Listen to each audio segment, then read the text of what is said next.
Bonjour à toutes, bonjour à tous, bienvenue sur Radio Magazine Co pour ce nouvel épisode de Barbecue Rugby.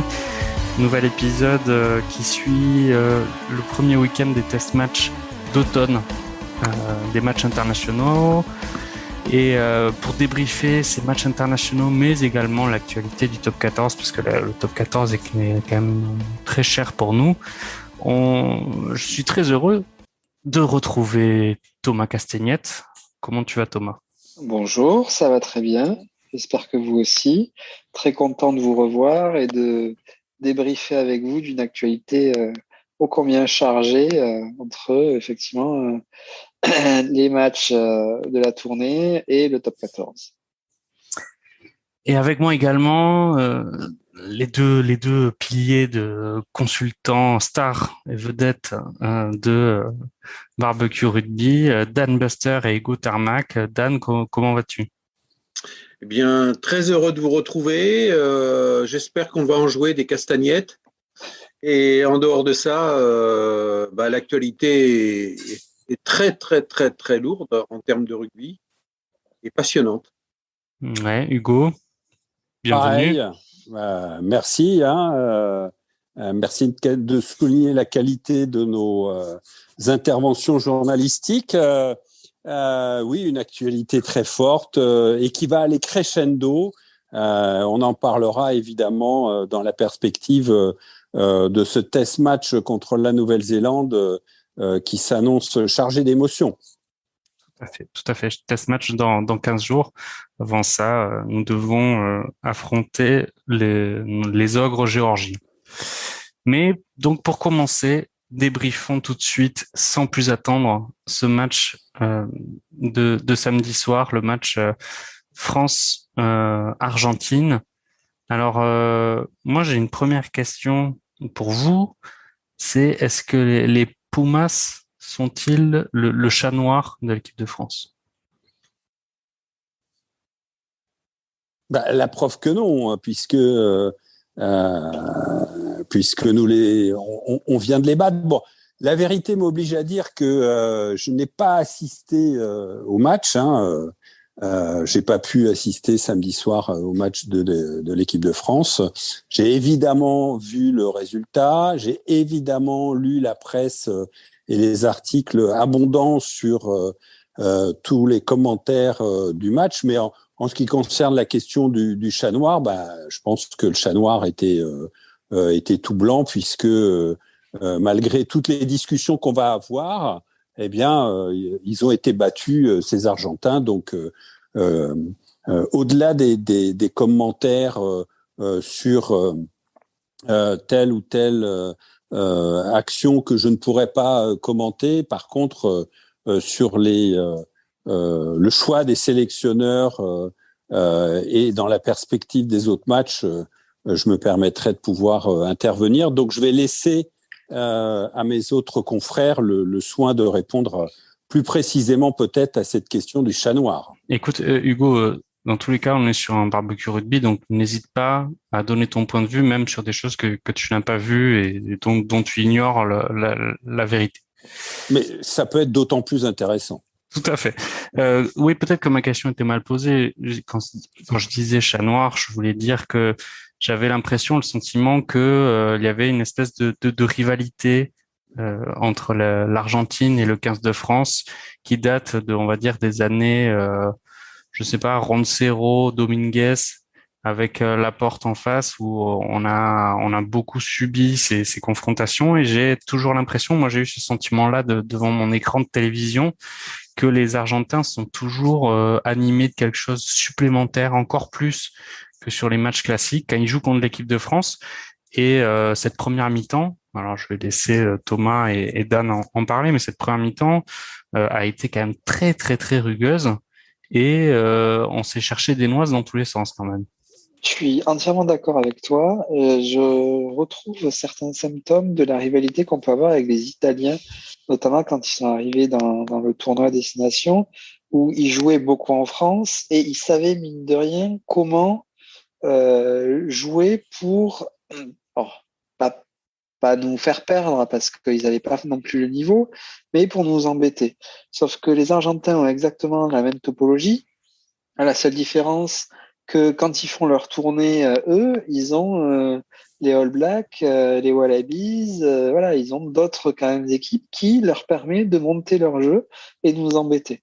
Et en plus, ils ont un truc que les Italiens n'ont pas, c'est, tu le disais, l'agressivité et la rugosité, qui fait que quand en face on a un joueur qui a une sélection ou deux dans le 15 de France, ben, il peut être un petit peu perturbé par cette agressivité-là.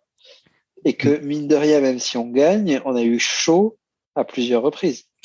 Dan, ton avis sur l'état d'esprit argentin et sur la façon dont ils ont abordé cette rencontre? Alors là où je rejoins un peu Thomas, les Argentins savent très bien qu'un des points faibles des Français, c'est de se faire asticoter, tant physiquement que verbalement.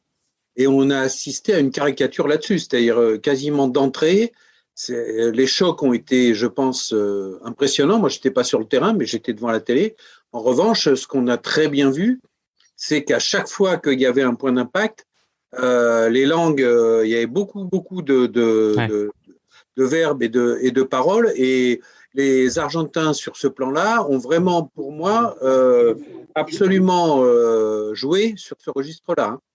Alors là, c'est clair. Hein. Ce que je trouve assez positif au final sur le match de l'équipe de France, c'est que justement, ils sont pas tombés dans ce piège-là. On avait eu un match destination à Murrayfield où justement il y avait Aouas qui s'était pris en rouge justement en répondant à des provocations adverses, même si c'est entièrement de sa faute. Hein.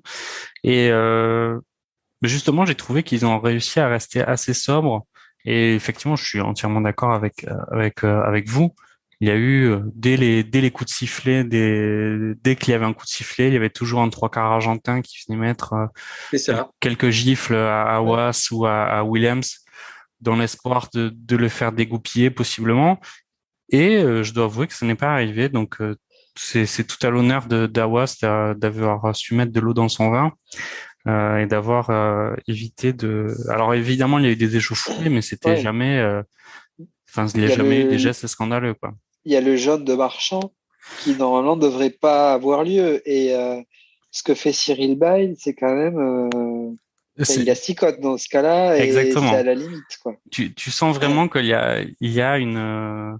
Il pouvait pas s'en empêcher, quoi. C'est tellement prenant depuis le début de la rencontre, à chaque fois qu'il y avait une pénalité contre la France, de voir tous les Argentins qui hurlaient et qui mettaient des baffes, qu'il n'a pas pu s'empêcher. Bon, alors évidemment, on a bon dos, mais Cyril Bay a quand même visé Kremer. Hein. C'est pas comme s'il visait le numéro 10 argentin. Donc, quand tu vises Kremer, tu sais très bien il y a quand même un potentiel de représailles. Et effectivement, il y a eu jaune de chaque côté, mais je trouve que dans l'ensemble, les Bleus ont su tenir leur nerf et ont su faire preuve d'une maîtrise qu'on voyait pas trop sur les épisodes précédents, en tout cas sur précédentes joutes internationales. Par rapport parfaitement d'accord. À ceci près que ça a été chaud à plusieurs moments, mais je pense que les Français sur ce plan-là ont beaucoup progressé. Est-ce que c'est l'influence de Fabien Galtier et du staff? Pourquoi pas? Mais franchement, en d'autres temps, avec d'autres joueurs sur le terrain, je pense qu'on aurait eu droit à une générale. Hein.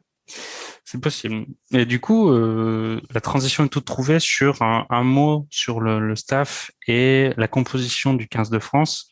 Est-ce que selon vous, vous voyez la chose comme c'est excellent coaching parce que les entrants ont su faire pencher le match en notre faveur, ou à l'inverse, vous vous dites la compo de départ était peut-être pas suffisamment axée sur l'affrontement physique et qu'il y a eu une réaction parce qu'on a bien vu que Galtier et Ibanez, ils ont compris à la 55e que le match allait pas se jouer par des envolées de trois quarts.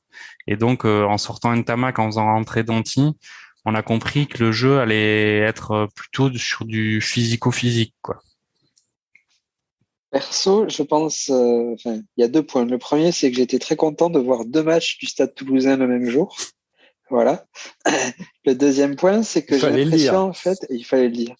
Le deuxième point, c'est que j'ai l'impression, en fait, que Galtier a trop de choix, en fait. C'est qu'il peut faire ce qu'il veut, donc du coup, à pouvoir faire ce qu'il veut, au final, ben, il est perdu. Comme tu le soulignais, le changement de Ntamak a aidé, clairement, je pense, parce que Danti est quand même un perforateur de ligne et que ça peut aider. On l'a vu notamment sur l'essai où Movaka a fait la différence. Donc, enfin, on reviendra sur comment dire, le double Ntamak-Jalibert, mais en fait, j'ai l'impression qu'il a trop de choix. Il a vraiment le choix du roi et du coup, bah, il sait pas trop quoi faire, quoi. Parce qu'on voyait quand même, il y avait Ramos qui était en tribune. Il y avait et plein d'autres joueurs aussi qui ont 100 fois leur place dans le 15 de France. Bon, après, Jaminet a un profil quand même très très proche de celui de Ramos. Donc, à partir du moment où il prend Jaminet, c'est normal que Ramos soit pas sur le banc. Enfin, il n'y a aucun intérêt à faire un clone. Sauf en doublure. Moi, j'interviens là parce que on a trop souvent en équipe de France eu des sélectionneurs qui ont bouleversé leur équipe du jour au lendemain. Je pense que quand on fait monter un certain nombre de jeunes joueurs, il faut leur donner confiance et il faut les titulariser. Ce que les anglo-saxons savent bien faire et ce que les néo-zélandais savent très bien faire. C'est-à-dire que quand ils font le choix d'un joueur, c'est pas pour le changer à la première erreur, au premier. Donc là, il y a des choix qui ont été faits, qui sont clairs. Je pense qu'ils vont être renouvelés. D'ailleurs, c'est a priori ce qui s'annonce, où la paire Jalibert-Ntamak va être reconduite sur la Géorgie. Il y a une logique par rapport à ça. Il y a peut-être que Danti a apporté, mais Danti a apporté au bout d'une heure de jeu. Comme les Néo-Zélandais, en général, font la différence dans leur match à l'heure de jeu. Aujourd'hui, le rugby est tellement dur, tellement physique, qu'il faut du temps pour que les différences puissent se faire. Mais là où je ne suis pas d'accord, ce n'est pas qu'il ait trop de choix.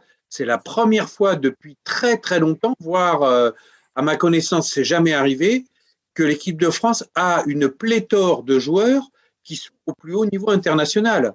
9, 10, 12, quand on met Dupont, Jalibert et Ntamak, même l'entraîneur de l'Argentine l'a dit. Il a dit c'est 3 des meilleurs joueurs du monde. Donc à un moment donné, il faut aussi, le faire, le tenter, se poser et faire une équipe pour laquelle il faut leur donner confiance. Alors, justement, bon, je comptais pas forcément aborder le thème Jalibert Ntamak tout de suite, mais bon, maintenant qu'on y est, allons-y. Qu'avez-vous pensé du coup de cette association? C'est, je crois, la première fois, il me semble, qu'il joue 10-12 sous le maillot bleu, associé comme ça.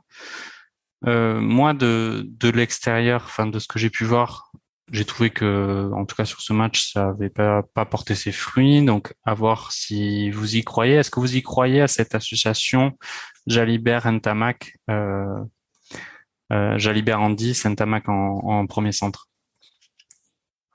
Ils ont fait ça dans les équipes de jeunes. Dans les équipes de jeunes, ils ont joué ensemble, les deux. Et dans ce sens-là, c'est d'ailleurs pour ça que je pense que Galtier l'a refait. Après, la vérité d'un match, c'est la première fois qu'il le faisait à ce niveau-là. C'est justement le luxe aujourd'hui du staff de l'équipe de France, c'est de pouvoir être patient, de pouvoir être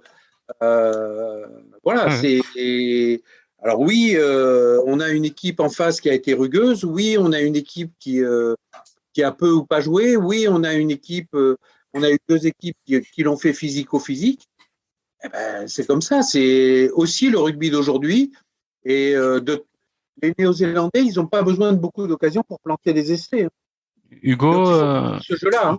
Hugo, ton avis sur cette association? Alors, moi, je n'y crois absolument pas. Je crois beaucoup plus à la spécialisation au poste Ntamak a dit depuis bien longtemps qu'il voulait jouer ouvreur et au Stade Toulousain, il joue ouvreur. Il joue pas centre. On a deux très très bons demi d'ouverture. Jalibert et Ntamak sont deux très bons joueurs dans des styles un petit peu différents, mais qui sont de très très bons joueurs de niveau international. Par contre, moi, l'association des deux, alors d'une part, Ntamak n'est pas un premier centre, où il faut un joueur relativement physique, et Ntamak n'a pas un jeu spécialement physique.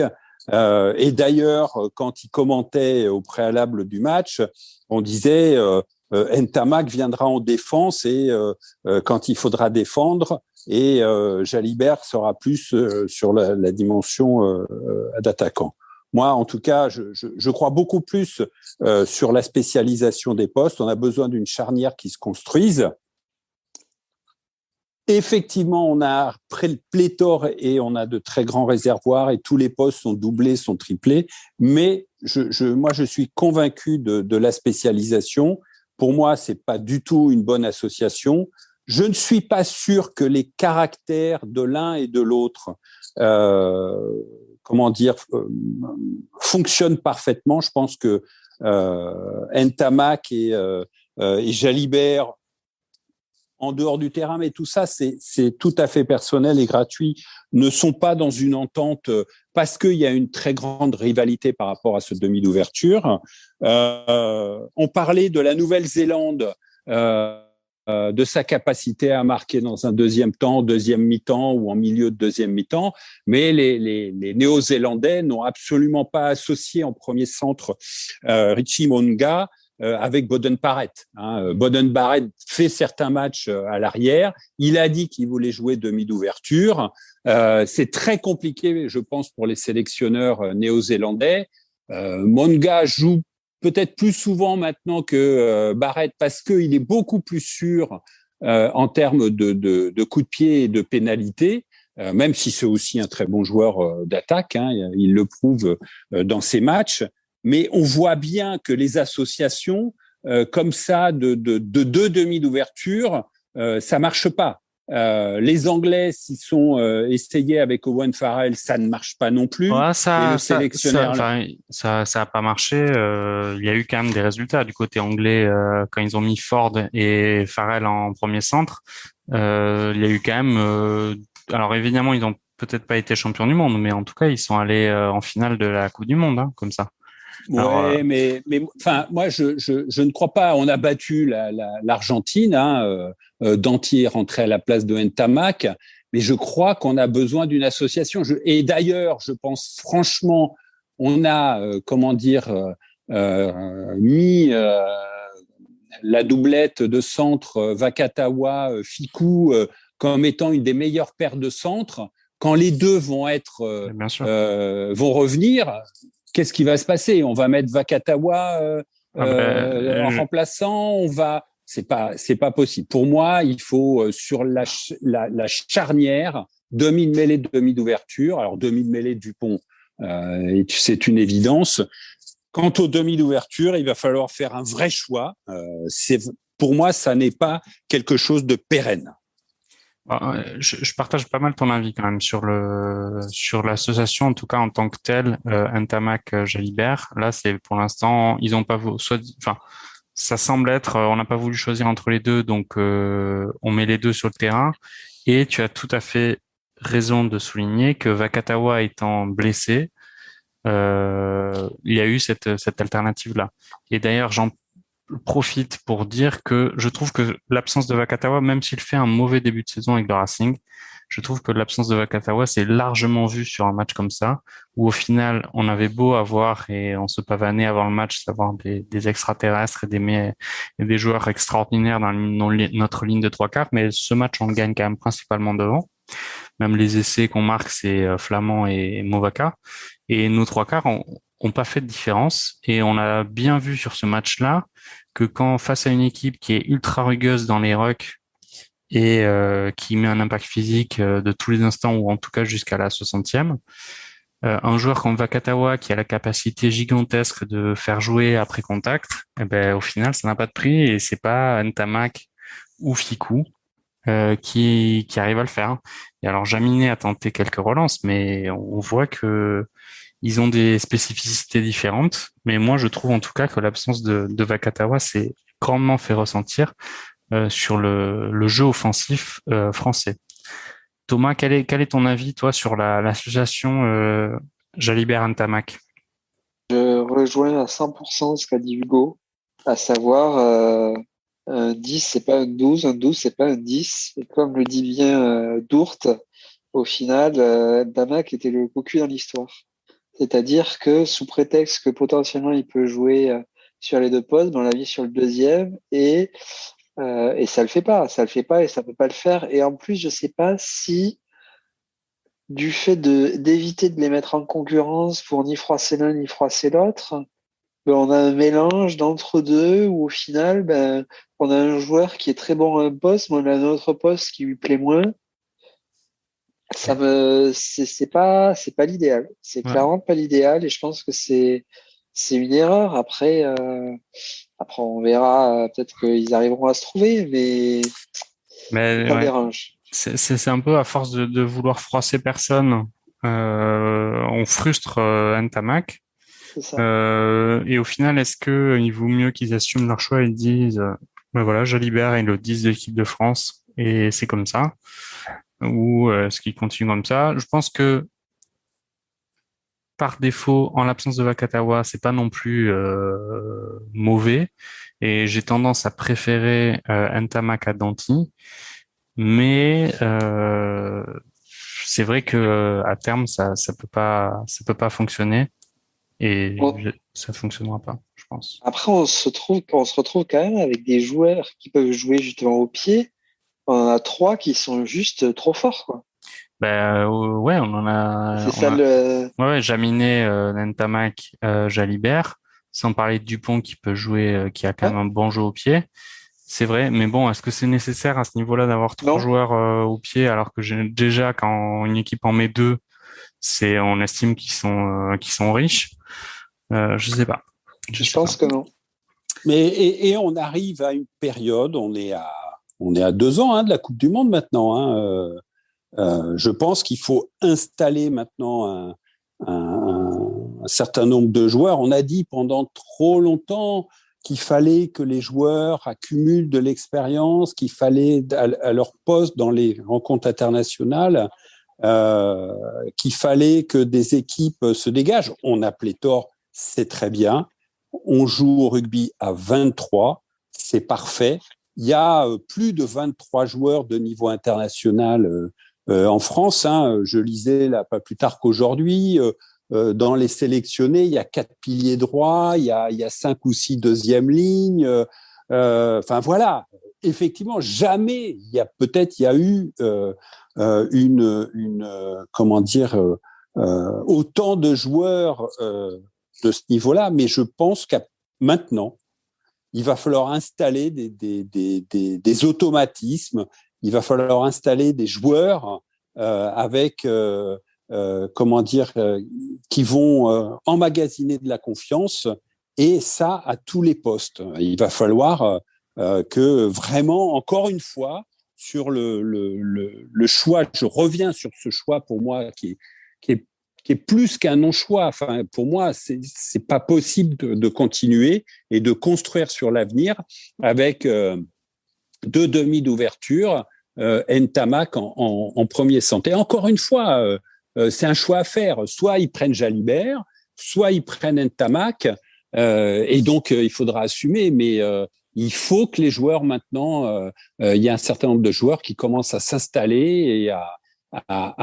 emmagasiner de la confiance et surtout de l'expérience dans les gros matchs. Voilà. Ouais, tout à fait. Enfin, moi, en tout cas, je partage cet avis. Nuancé toutefois, est-ce qu'il y a mieux que Ntamak en premier centre actuellement? Oui. Ben alors, tu mets Danti? Bah oui, pourquoi pas? Qui? Non, Qui? non, Bah oui. non. Il n'y a pas mieux que Ntamak en premier centre en France Non. aujourd'hui. Non. Ouais. Avec la blessure de Vakatawa, il n'y a pas mieux. Bon. Et c'est une solution supplémentaire. Peut-être que ça ne marchera pas, mais avec des joueurs aussi doués, moi, je suis sélectionneur, je le tente. Et Hugo, toi, tu mettrais qui, du coup, à la place de Vakatawa? De Ntamak. Moi, je mettrais Danti. Enfin, Danti, c'est... Voilà, enfin, là, ça a fait la farce parce qu'on lui a demandé de baisser la tête et de rentrer dedans. Mais est-ce que tu bases vraiment un jeu offensif avec Danti en premier centre? Pourquoi pas?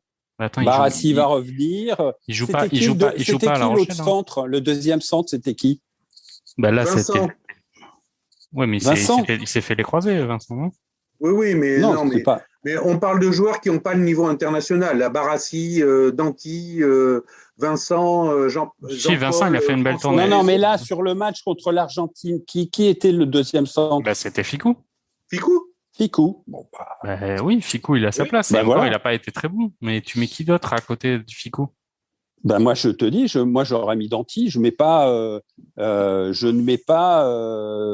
Ntamak en deuxième centre. Moi, j'aurais Voilà, peut-être tenté. c'est un choix fort. J'aurais peut-être tenté Vili, là, le centre de Clermont, là. Mais je sais pas s'il est blessé ou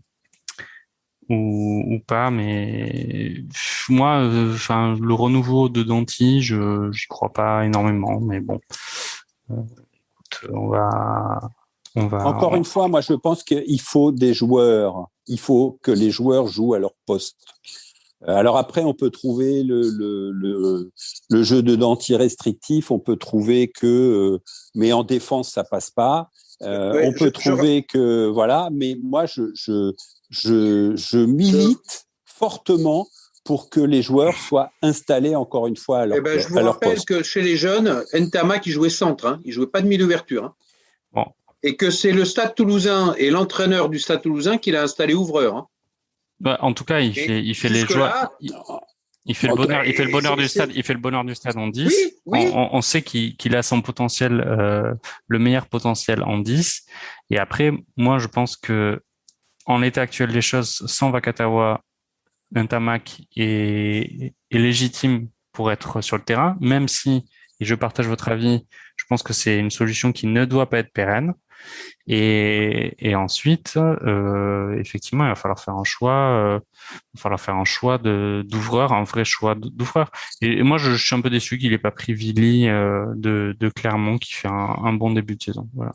Enfin, moi, de ce que j'ai lu, en tout cas, Ntamak, il avait l'air paumé sur le terrain. Vous avez vu le match et vous avez votre avis. Moi, je l'ai pas vu, mais de ce que j'ai lu, il avait l'air un peu paumé sur le terrain. Non, en fait, c'est juste que c'est un match qui était très rugueux, où il y a eu aucune envolée. Mais quand je te dis aucune envolée, c'est vraiment aucun franchissement net de la part de trois quarts, de part et d'autre, avec une maîtrise, on va dire, française.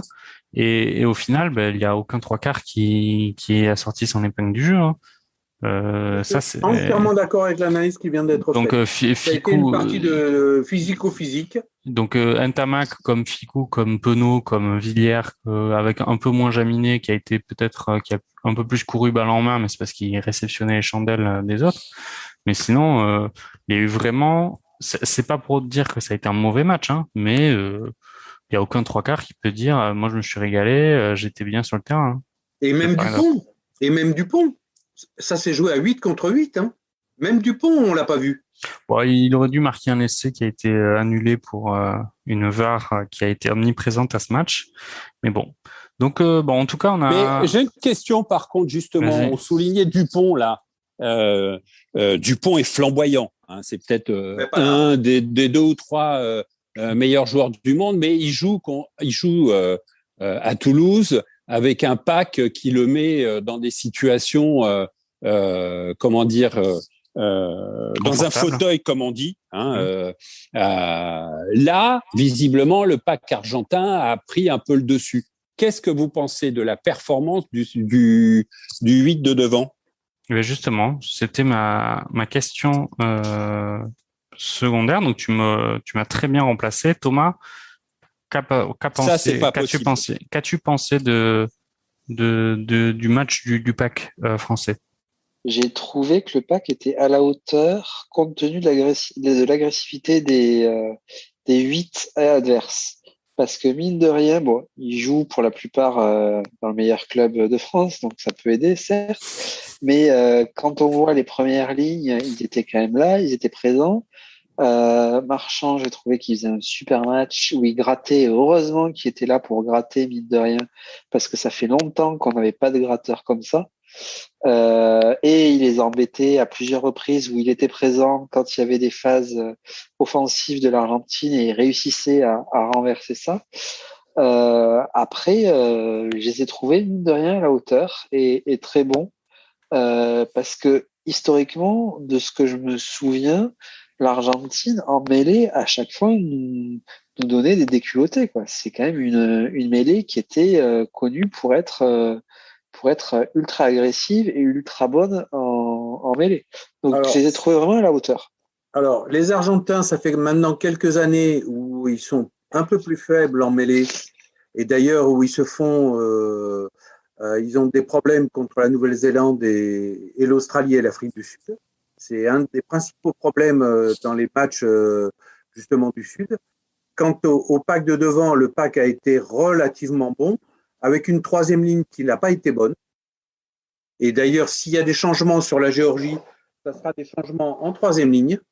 La troisième ligne n'a pas été complémentaire, elle n'a pas été.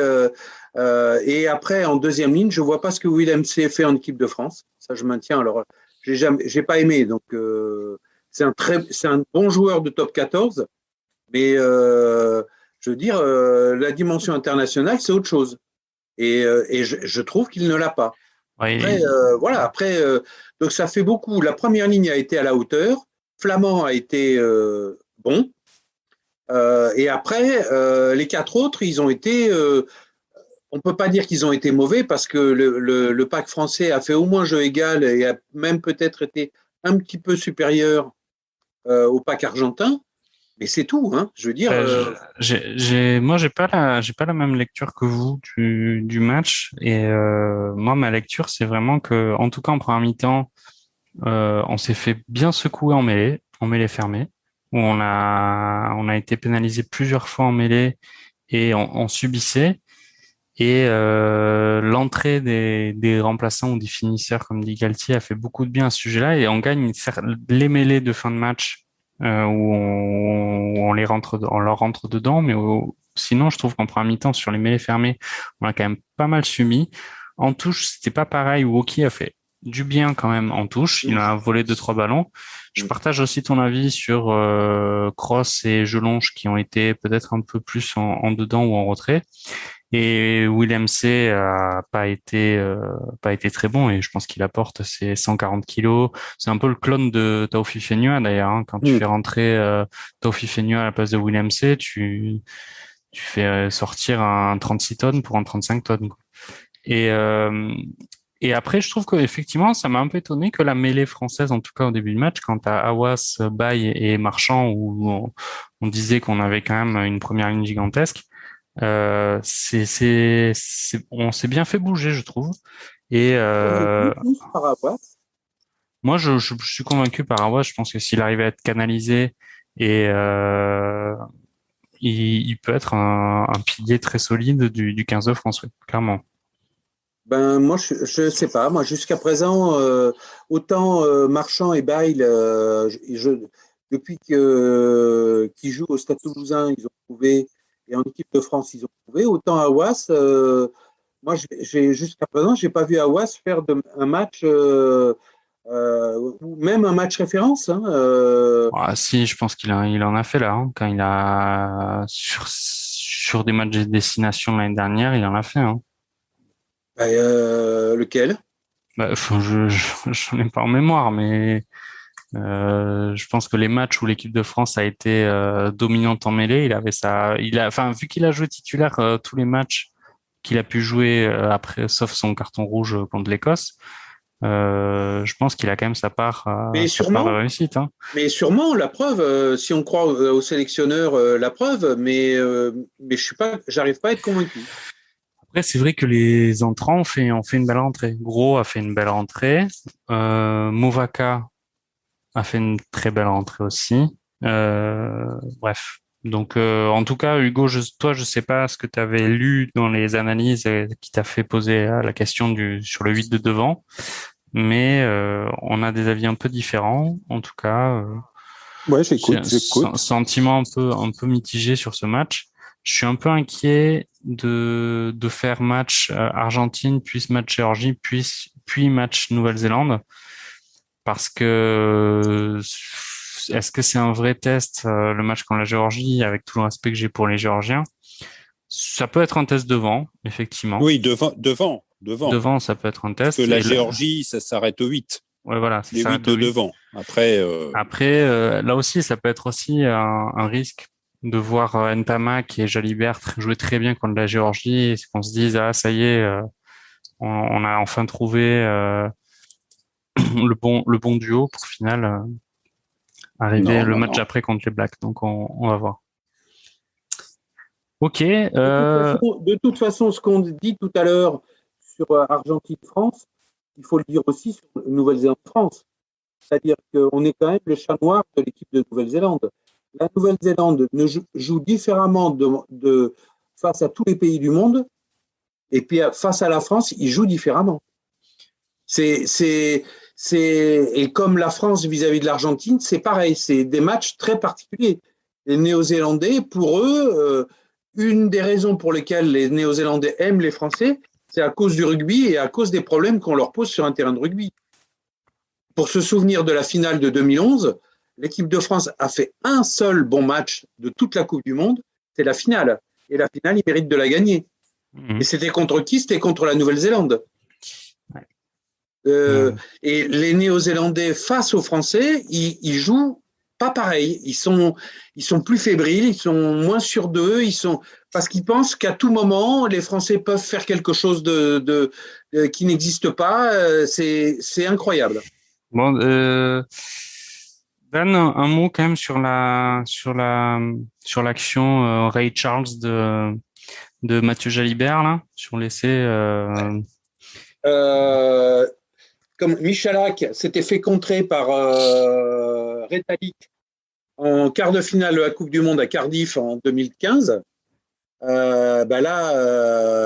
c'est Jalibert qui se fait contrer sur son renvoi de 22 mètres. Bon, ça arrive, c'est une erreur, voilà. Ouais. Mais bon, il s'est bien relancé après parce qu'il a été assez bon sur les deux essais, même si les deux essais sont loin d'être faciles une fois que Jalibert a touché la balle. Un mot juste pour conclure sur ce match, la performance des Argentins. Personnellement, je les trouve pas folichons, ces Argentins. Je trouve là, ils ont marqué deux essais, mais c'est deux essais plutôt improbables et je trouve qu'ils ont rien montré de particulièrement intéressant sur ce match, hormis voilà cette grinta qu'ils ont apporté. Ledesma, qu'est-ce que vous en pensez de son mandat à la tête de l'Argentine?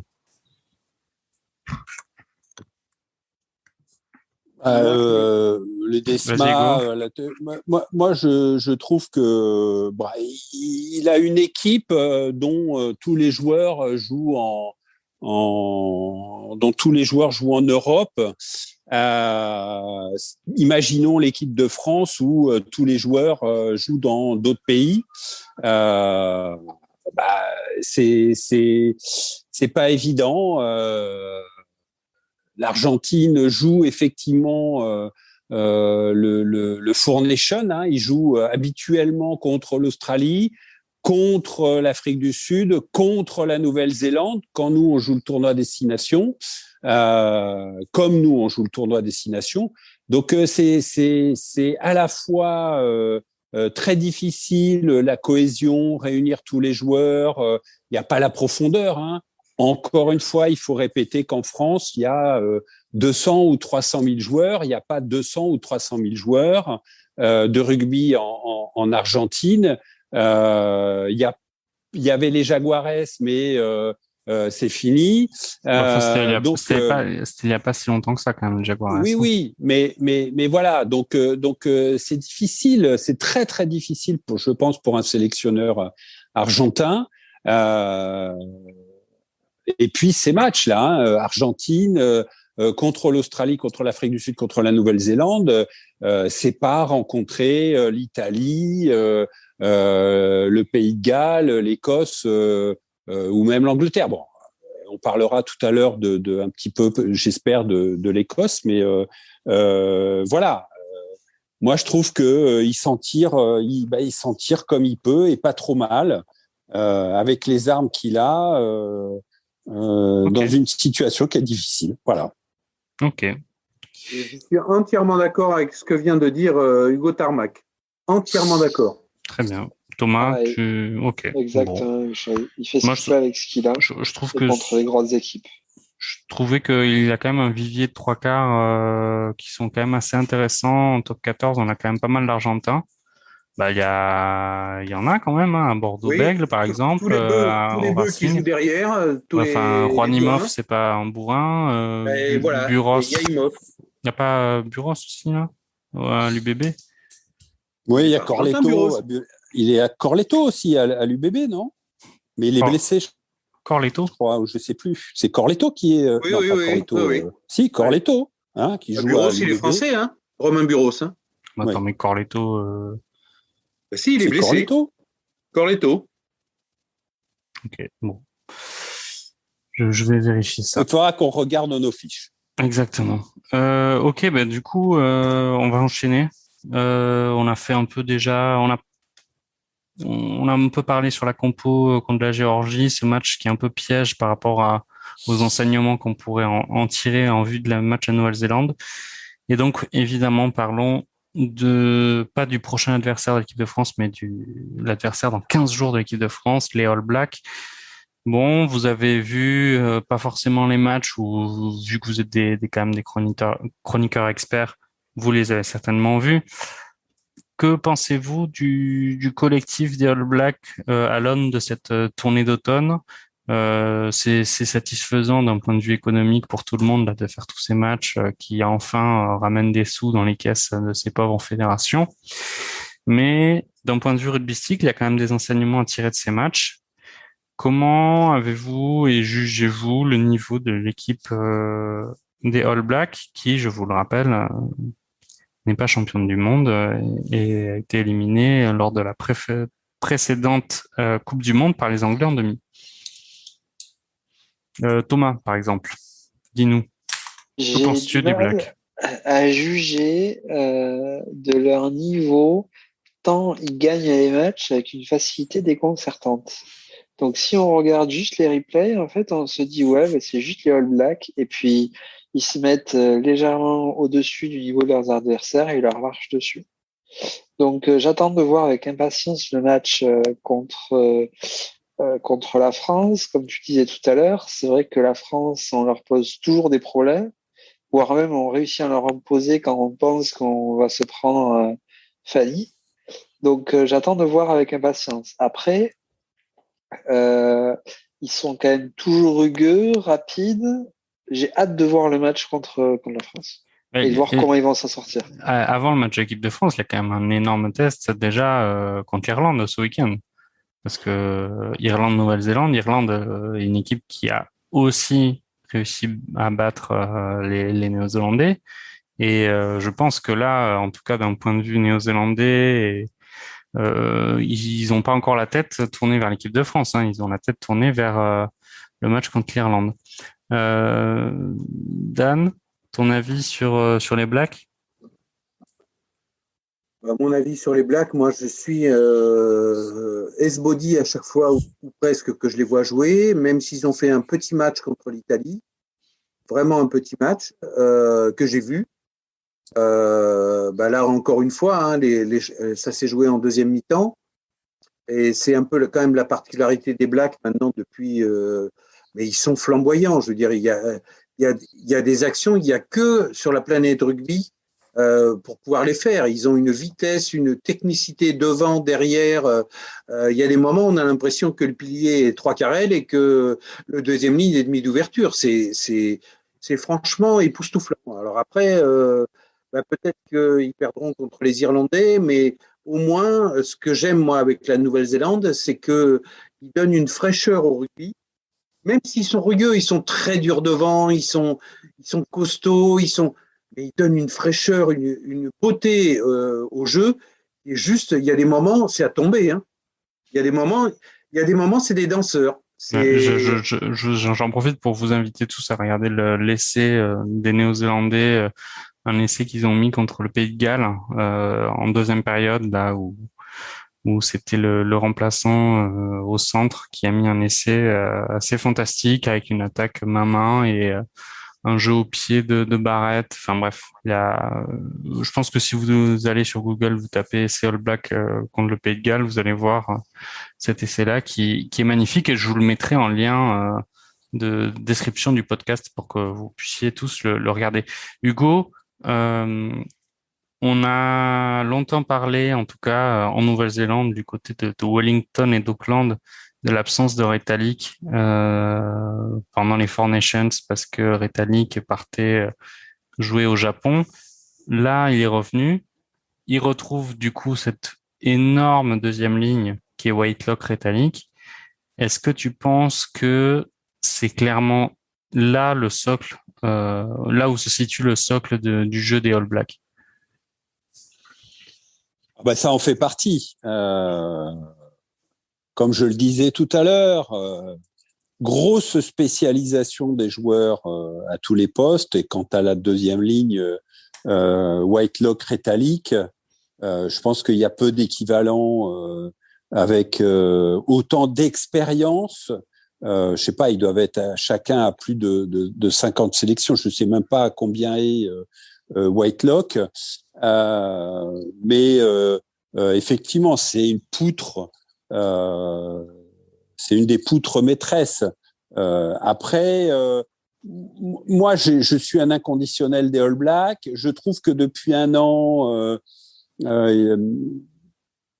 alors, est-ce qu'ils jouent trop facile, hein, et on les voit, ils défendent, ils jouent, voilà, et d'un coup, il y a un éclair d'un des joueurs et tous les espaces s'ouvrent et ils ont une telle maîtrise technique les uns les autres que les portes s'ouvrent et les scores enflent. Après, je les ai trouvés moins, comment dire, moins flamboyants ou moins fluides. Peut-être que à certaines époques, mais bon, on est dans une année un peu de creux, donc on verra. Je pense que là, on va les voir. Le prochain test pour eux, c'est effectivement l'Irlande. Après, c'est la France. Je pense que voilà, on va voir ce qu'il en est. Alors pour abonder Hugo Tarmac, Whitelock, Retallick, c'est 81 matchs ensemble. Voilà. En équipe de Nouvelle-Zélande. C'est juste absolument monstrueux. Avec en plus Whitelock qui aujourd'hui est capitaine de la Nouvelle-Zélande et il a réclamé le capitanat, ce qui est très très rare. C'est quand même là on a affaire à des joueurs c'est même plus de l'expérience parce que de toute façon ils l'ont fait d'entrée. Après, je trouve que la particularité des Blacks en ce moment, c'est qu'ils n'ont pas de game changer, on va dire, côté trois quarts. On n'a pas à moindre mesure, mais il y avait Lomu, il y a eu Umaga, il y a eu Sonny Bill Williams, il y a eu Roko Soko, il y a eu des joueurs particulièrement flamboyants, on va dire. J'ai l'impression que là, on est sur une génération de trois quarts qui sont très très bons, mais aucun qui est un peu le monstre à cibler quand on prépare le match, quand on est l'équipe adverse, pour se dire, il faut absolument qu'on bloque ce joueur parce que sinon il va nous planter 3 essais. Ils ont des joueurs et d'excellents finisseurs. de très très bons trois quarts, mais je trouve qu'on est un peu moins sur ce registre-là. Donc à voir. Et effectivement, il y a deux grosses échéances qui les attendent, sachant que eux ont la grosse équipe. Hein. Là, on peut pas du tout dire que il y a des problèmes de calendrier, des doublons, etc. Eux, ils sont venus avec toutes les forces vives. Et ce que je disais en préparant l'émission, c'est que il y avait un absent au poste de demi-mêlée, Aaron Smith, qui était resté au pays pour la naissance d'un de ses enfants. Et là, il a été. Lui, de toute façon, au niveau du couple, il a intérêt à la faire. Il s'est pas arrêté à l'aéroport, je crois, non? C'est ça. Ouais. Mais en tout cas, il a été appelé pour revenir voir les copains et faire des super soirées avec les copains. On peut quand même commencer à se pourlécher les babines dans la perspective du choc Dupont-Aaron Smith, qui pour moi va être, enfin, ça peut être Ali Frazier, quoi. Ouais, enfin, je pense que Dupont est supérieur à Aaron Smith depuis quelque temps. Mais je suis d'accord avec Hugo. Après, Boden Barrett ou Monga, après c'est aussi une question de buteur dans le choix du sélectionneur néo-zélandais. Hein, c'est que Monga est d'une précision magique. Mais un peu comme Jaminet. Hein, Jaminet, pour l'instant, il n'a rien à. Jaminet fait ses matchs. Il fait ses matchs. Autant je préfère Dulin dans le jeu, autant Jaminet apporte une sécurité au pied que l'équipe de France, là aussi, qu'on avait eu par le passé et qu'on n'a pas eu depuis longtemps. Donc. Après, derrière, il y a quand même beaucoup de nouveaux joueurs dans l'équipe de Nouvelle-Zélande, surtout derrière d'ailleurs, et surtout en troisième ligne. Il y a Sam Cane qui est revenu quand même. Et il y a Hardy Savea aussi, donc Sam Cane Savea, c'est... Hardy Savea, il est monstrueux à l'heure actuelle. Ouais. Nous verrons tout ça. Ouais, nous verrons tout ça. Thomas, les Sudaf ont porté leur confrontation contre le Pays de Galles de peu ce week-end, sachant que le Pays de Galles, eux, souffrent d'un déficit de joueurs qui sont bloqués par leur club anglo-saxon. Les Sudaf, j'ai un peu l'impression qu'ils reproduisent un peu le même schéma tous les 4 ans, c'est-à-dire que entre les Coupes du Monde, on est sur un collectif assez poussif, on sait pas trop où ils veulent en venir, etc. On a des joueurs un peu improbables qui sortent du lot. Et alors après, j'ai l'impression que il y a toujours 3 ans de préparation pour faire un Panzer en ordre de marche pour la Coupe du Monde. Ouais, mais en même temps, à partir du moment où ils sont prêts pour la Coupe du Monde, on fonctionne toujours en cycle, hein, mine de rien. Donc, faut jamais être prêt trop tôt parce que après, sinon, on est dans les choux. Donc, ça me dérange pas plus que ça. Ils sont quand même, mine de rien, même s'ils sont un coup de moins bien, ils sont quand même au-dessus de pas mal d'équipes européennes. Hein. Donc, ça me choque pas. Ça me choque pas. Bon, on voit quand même André Pollard qui est toujours le 10 titulaire. On a l'impression qu'ils n'ont pas un vivier, en tout cas du point de vue chez les trois quarts, qui est gigantesque. Donc, à voir. Qu'est-ce que vous en pensez, Dan et Hugo, de cette prestation des champions du monde? Moi, de toute façon, je pense que tous les 4 ans, ils changent de carburant. Donc c'est plus les mêmes. Pendant 3 ans, ils sont à l'eau, clair. Et puis, subitement, on voit plus les mêmes joueurs sur le terrain. Ils courent le double, ils défoncent les murs. Quand ils attaquent les vestiaires, après, c'est Tchernobyl, il n'y a plus rien. Voilà. Et puis, ils ont des bavoirs pour récupérer. C'est une excellente analyse. Voilà. Hugo, est-ce que tu partages cet avis Dr Fuentes de Dan Buster?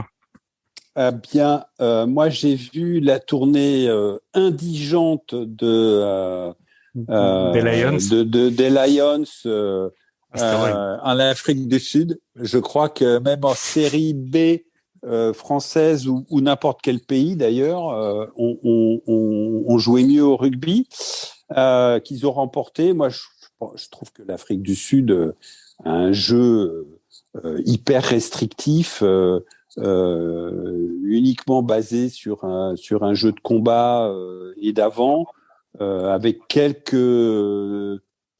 de Allende peut-être derrière qui arrive de temps en temps, tel un Panzer, à faire un peu la différence.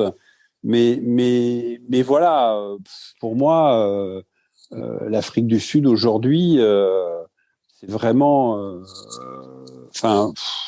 Ouais, c'est compliqué. C'est compliqué. Ils sont effectivement champions du monde, mais bon. C'est sûr, voilà. c'est sûr que si tu prends comme exemple du trois quarts qui est différent des avants des Allende, pour dire que pour dire que des fois il y a il y a des choses qui sortent du lot. C'est vrai que du coup on ose bien imaginer le profil du 8 de devant. Mais voilà. Après en même temps il y a Colby qui en règle générale est là pour ramasser les miettes de ce qui reste quand. Et là, actuellement, il est blessé ou il est sur la rade. Je sais plus. Ou les deux. Ou les deux. Est-ce que, je crois que Hugo, tu voulais parler aussi de l'équipe d'Écosse qui a battu l'Australie? Pour moi, l'Écosse, pour moi, me fait plaisir, cette équipe d'Écosse. J'aime beaucoup l'Écosse, qui a un petit réservoir, mais qui fait des miracles, qui est un très, très, très, très bon manager. De Townsend, c'est ça? De Townsend, voilà. Qui vraiment... qui est venu après, d'ailleurs, je me rappelle plus son nom, l'ancien entraîneur de Clermont. Vern Cotter. Mais vraiment, l'Écosse utilise à fond tous ses moyens, a un jeu relativement agréable, ne se fait plus enfoncer devant comme il le faisait, comme ça se passait avant, qui a battu l'Australie, très clairement, qui a marqué 2 essais. Ils ont eu l'intelligence d'aller chercher Abezantag au Stade Toulousain pour les skills. Donc voilà. Alors, après, on ne va pas dire que le Stade Toulousain s'exporte, mais en tout état de cause, moi, je suis tout à fait séduit par cette équipe d'Écosse qui nous a battus. Et je nous donne rendez-vous au prochain tournoi des 6 nations. L'Écosse viendra en France, je crois, ce coup-ci. Mais je pense que voilà. Et s'ils ont tous leurs joueurs, ça pourrait être un prétendant. Voilà. Okay. Je me lance par rapport à cette équipe. Et puis au-delà de ça, les supporters écossais sont tellement extraordinaires. Je veux dire, là aussi, c'est pareil. C'est rafraîchissant. C'est franchement, ça fait plaisir à voir. Hugo a raison. Je crois qu'ils ont 20 fois moins de joueurs qu'en France. Ils arrivent à se sortir une équipe compétitive. Ils ont un très, très bon manager qui sait ce que c'est que de jouer à haut niveau en portant le maillot écossais. Il y a rien à dire. Alors eux, là, le manager, il tire vraiment le maximum de son effectif, parce que l'effectif, il n'en a pas trop. Écoute, il y a quand même. Comment Thomas, d'ailleurs, j'aimerais avoir ton avis. Comment t'expliques qu'un joueur comme Finn Russell, qui a du mal à s'imposer, au Racing, alors qu'il n'y a pas non plus une concurrence féroce au poste de 10 au Racing, arrive à être tant transcendé par le maillot du 15 du Chardon? Il y a des joueurs qui sont, sans parler de Russell, si on regarde Ficou par exemple, Ficou l'année dernière, il avait plus de matchs avec l'équipe de France qu'avec son club, et c'est à peu près la même chose, quoi. C'est des joueurs qui ont leur place, qui ont leurs habitudes. Après, en général, c'est des joueurs où l'équipe joue pour eux aussi. Donc forcément, ça aide. À partir du moment où un joueur rentre pile poil dans un dispositif, c'est beaucoup plus facile pour lui. Bah, vas-y, fini. Non, mais j'avais fini. Ce que je trouve intéressant, en tout cas, et rafraîchissant par rapport justement à cette équipe écossaise, c'est que Townsend, qui est un ancien grand 10 écossais, fait quand même le choix de laisser les clés du camion à Finn Russell, qui est quand même le prototype du joueur complètement fantasque, qui fait un peu tout ce qu'il veut sur le terrain au feeling et qui a l'air en tout cas de pas être stéréotypé du tout, hein. On le voit dans ses matchs avec le Racing où justement il a peut-être du mal à rentrer dans le moule de Laurent Travers, qui est un peu plus, on va dire, mathématique, hein, dans sa vision du rugby, et lui qui aime peut-être avoir plus de liberté ballon en main. Et je trouve ça, c'est justement rafraîchissant de voir que ça fonctionne avec des consignes avec les clés du camion, donner un 10 qui distribue le jeu très bien et en plus qui est un prototype de joueur qui est rafraîchissant, hein. Finn Russell, c'est absolument pas une montagne de muscles. C'est un joueur qui a un gabarit, un bon gabarit, mais qui est pas non plus monstrueux, mais qui a un peu de, alors il fait des boulettes, hein, mais qui a du génie parfois alors, en tout cas avec l'équipe d'Écosse, ça fonctionne assez bien. Bien qu'il ait eu, même avec Townsend, qui est un super manager, son moment de brouille, hein. Aussi bien avec Travers qu'avec Townsend, il a eu son moment de voilà. Hein. Mais alors, je voudrais essayer d'affiner un peu. Les Écossais derrière, ils ont toujours eu, depuis très très longtemps, un ou deux joueurs absolument sortant du lot. Et étant des joueurs sélectionnés dans les Lions, étant des joueurs qui apportaient, qui étaient des match winners. Autant devant, c'est une équipe qui vraiment fait, je dirais presque tout au courage et ce sont des combattants. Et derrière, ils ont quand même toujours eu, depuis très très longtemps, et Townsend en était un, des joueurs qui étaient capables de changer le cours d'un match. Hein. Ouais, enfin, l'Écosse, telle qu'on la connaît, en tout cas, c'était quand même pas l'épouvantail des compétitions internationales. Non, là, j'ai l'impression quand même que depuis deux ans, ils ont changé de statut, clairement. Ouais, et je pense qu'ils ont quand même une génération qui est assez rare, en tout cas à leur niveau. Ils ont des joueurs comme Stuart Hogg, Finn Russell. Il y avait Amish Watson aussi, qui est quand même un joueur extraordinaire. Ouais. Enfin, ils ont une génération là. Il y a Van der Merwe aussi, le joueur d'origine sud-africaine qui chez les trois quarts. Ils ont quand même des très très bons joueurs de rugby. Là, ils peuvent pas être. La comparaison est tout à fait logique avec les meilleurs joueurs qui existent. Ok, on va passer au traditionnel jeu des pronostics. On est tous très très forts et très brillants là-dessus, donc je vous conseille tous de prendre votre côté match pour les matchs. On va faire des pronos dans 15 jours, pas sur le week-end prochain. Donc à tous les auditeurs, notez de manière très très sérieuse tout ce qu'on va dire, et si vous voulez gagner de l'argent ou vous refaire, faites bien application de nos conseils. Est-ce que, à tout hasard, tu as fait les résultats des derniers promos? Alors, je le dirai en fin d'émission, mais j'ai peur qu'il y en ait aucun qui ait eu tout bon. Mais c'était top 14. Là, on est sur les matchs internationaux et on sait que c'est notre dada, les matchs internationaux. Donc, dans 2 semaines, il va y avoir 4 matchs de très très haut niveau, 4 belles affiches. Donc, je vais vous demander un pronostic pour chacun de ces matchs, un score, hein, pas juste un vainqueur. Et on va commencer par Angleterre-Afrique du Sud. Angleterre-Afrique du Sud, quel est ton pronostic, Thomas? Angleterre 23-17.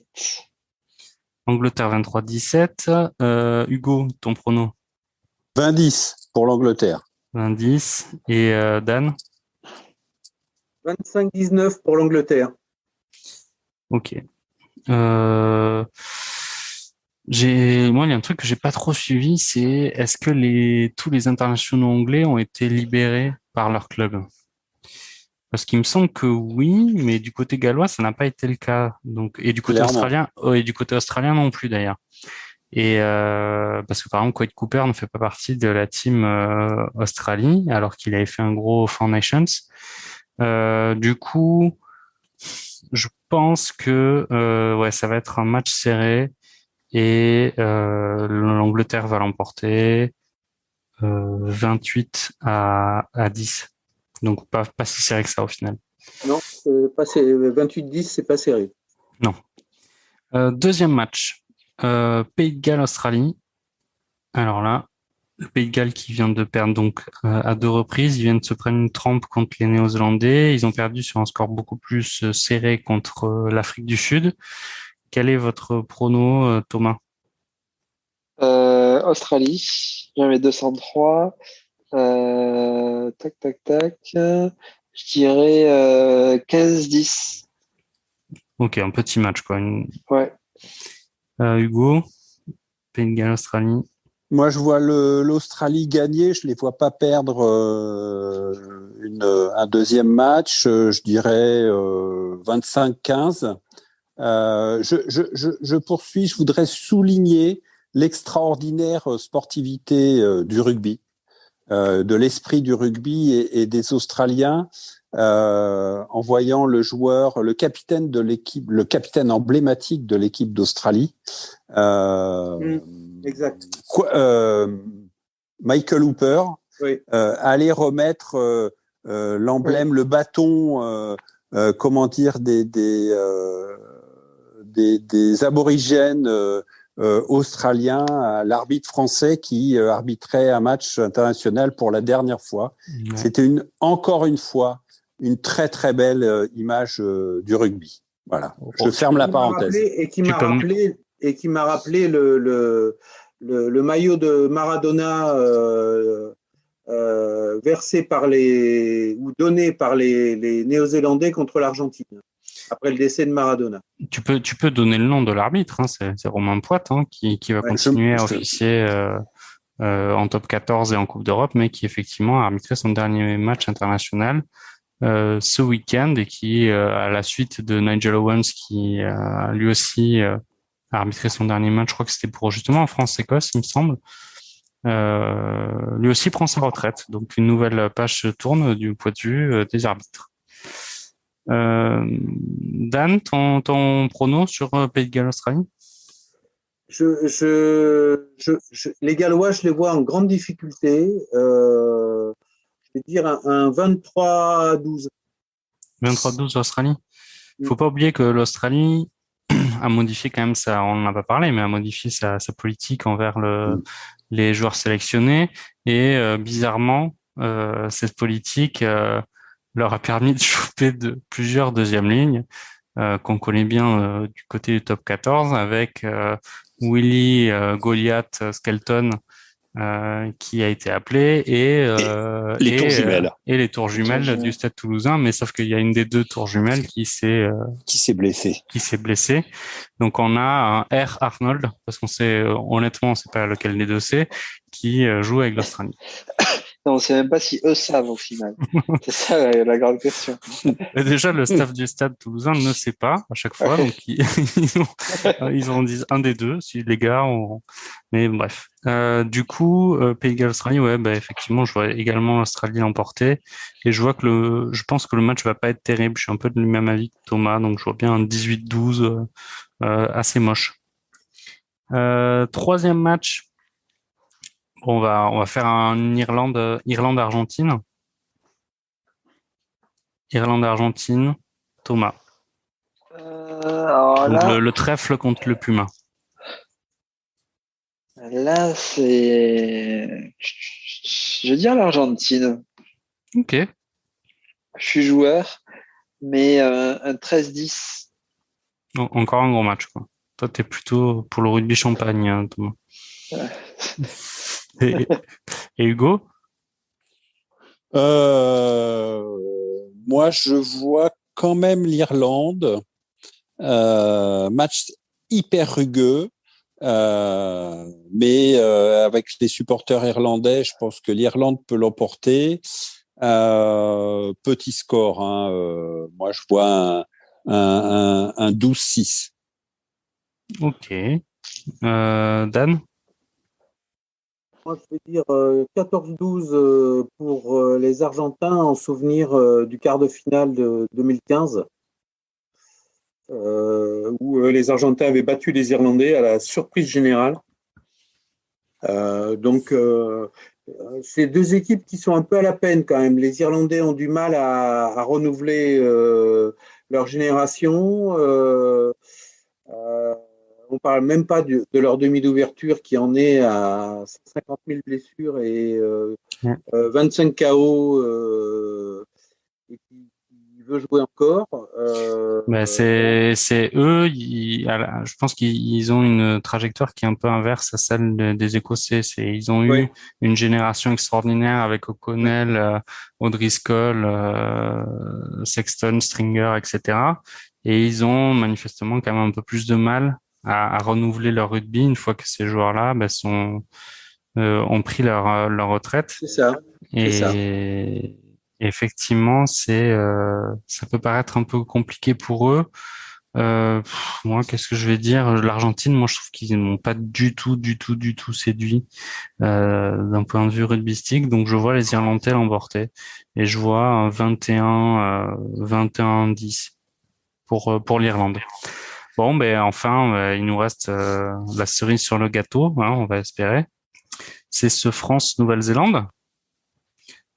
Donc, je pense que on en saura quand même plus après le match Irlande-Nouvelle-Zélande, peut-être pour savoir comment ça va se passer, mais on veut quand même ce prono. Dites-nous quel va être le score final du match Thomas, France-Nouvelle-Zélande, donc dans 15 jours. 42-10 pour la Nouvelle-Zélande. 42-10 pour la Nouvelle-Zélande. Donc, on sent que tu as une confiance aveugle envers l'association Jalibert Ntamak. Exactement. Tu sens qu'ils vont rouler sur leur adversaire. Très bien. Hugo. Le Stade de France va être plein. Je crains un peu le match contre la Géorgie, non pas en termes de résultats. Par contre, j'espère qu'il n'y aura pas trop de blessures devant. J'espère que les joueurs vont pas trop jouer en dedans dans l'espoir de jouer justement le match contre la Nouvelle-Zélande. Tout ça pour dire quand même que je pense que ça va être un match serré. Je vois la Nouvelle-Zélande l'emporter. Je dirais allez, 28, 28-21. 28-21. Ok, je dois faire une mini parenthèse quand même. On se souvient quand même de certains test matchs de l'équipe de France qui étaient un peu charnières avant des gros événements où la fédération trouvait rien de plus intelligent que de faire un match France-Samoa ou France-Tonga où là on se disait qui c'est qui va être sélectionné pour aller à l'abattoir et se faire broyer par les frères Tulayi ou ou pas. Là, effectivement, on est sur la Géorgie, donc on est sur un schéma qui est quand même peut-être un peu moins dangereux, quoique le 8 de devant, on en a parlé, peut quand même si Gorgodze a pris sa retraite, mais il y a quand même de beaux spécimens en remplacement. Mais effectivement, on peut penser que le risque de traumatisme physique d'un match qu'on peut faire contre les Fidji ou ces pays du Pacifique n'est pas présent là. Je Dan, pense que toutes les premières lignes géorgiennes ont joué au Stade Toulousain. Parce qu'à un moment donné, on avait 6 jokers médicaux successifs qui étaient géorgiens. Donc en fait, toutes les premières lignes géorgiennes ont joué au Stade Toulousain au moins une fois dans leur vie. Donc, déjà, au moins, voilà. Et il y a un bon troisième ligne au Loup, là. Un troisième ligne géorgien, là, je sais plus comment il s'appelle, là, qui avait fait un gros match contre le Stade Toulousain. Je sais pas s'il est sélectionné, mais je pense que oui, quand même. Mais non, je pense que le paquet d'avant, je pense que tu peux gagner quand même de l'expérience si tu fais ton match dans les rucks contre la Géorgie quand même. Mm. Même si je pense que l'issue du match. Et puis on peut être sûr que eux, les Géorgiens, quand ils vont rentrer sur la pelouse, en tout cas, ils vont être remontés comme des coucous et que pour eux, c'est the match of the match. Hein.